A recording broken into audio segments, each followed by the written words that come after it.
You know, the PS5 UI looks so clean and the startup sound is so satisfying and smooth to hear, not to mention the PS5 SSD is really working well for the PlayStation 5 UI. I'm extremely excited to see what themes for the PS5 UI will be like.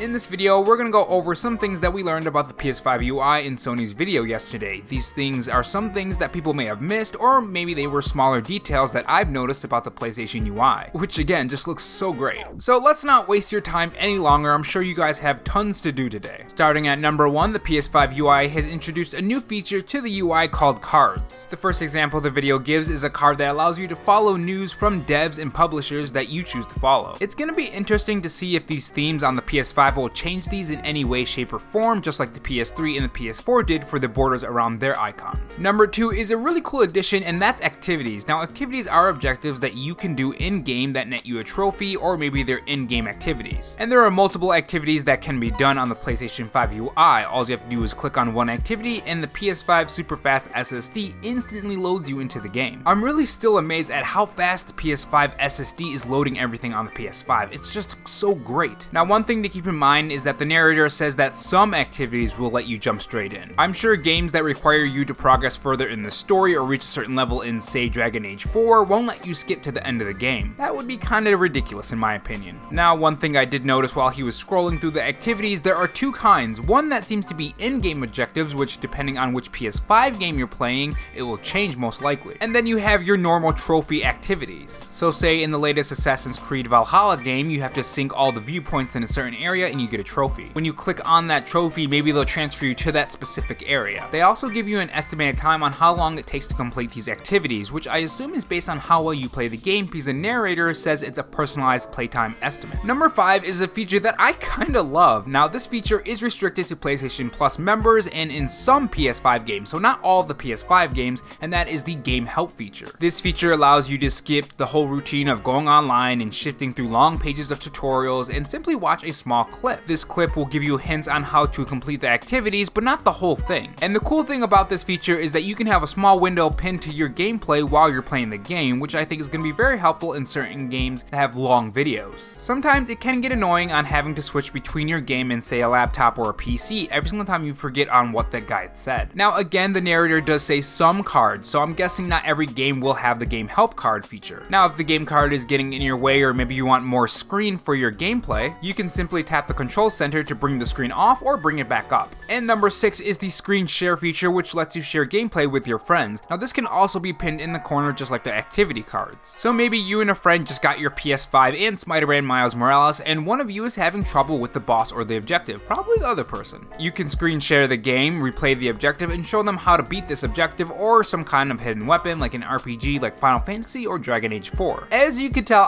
I'm very excited for these two games. I can't wait to get my hands on them. I love my RPGs. And at number 6 we have how the PS5 multiplayer loads games. Now the game they showcased is the PS5 game Destruction All-Stars, and the game starts in what I feel like is less than a second. Now they do speed through the game to get into the match, but most of what is sped up is the player selecting characters and whatnot. Take out all of that and loading into multiplayer takes what I would assume is 2 to 5 seconds. 10 seconds at the most, and it probably does depend on which game you're playing too. Keep that in mind, and also of course your internet connection. But it's gonna be leagues faster than anything that you would get on the PlayStation 4. Number 7 is PSN, which is now not an app but on your PlayStation UI. Now with the PlayStation 5 having that super fast SSD, going to buy digital games in the PlayStation Store is not going to be a hassle, which is really great because if you've ever been in the PS3 and PlayStation 4 store, you know it's slow and laggy and just annoying to shift through. And just to throw out some cool extra features for the PlayStation 5 UI, voice dictation is a new feature which is kind of like the voice to text on iPhone and Androids. So if you want to send a message to your friend about playing maybe a match in Call of Duty or Overwatch or whatever new crazy shooter that we're going to get on the PS5, you simply just press the button and talk into the PS5 controller. And also the PS5 will record 4K footage and 4K images as well for that nice crisp display that you're probably going to buy when you get the PS5. I know I am at least, or whenever I get the money for it. Now if I missed anything, make sure you guys tell me in the comment section below, and while you're at it, tell me your favorite feature on the PS5 UI and what themes or ideas you have for themes on the PS5. For gaming news just like this, subscribe to Robo Gaming for more gaming news. Thanks for watching guys, and remember, stay safe, stay charged, and have a good one.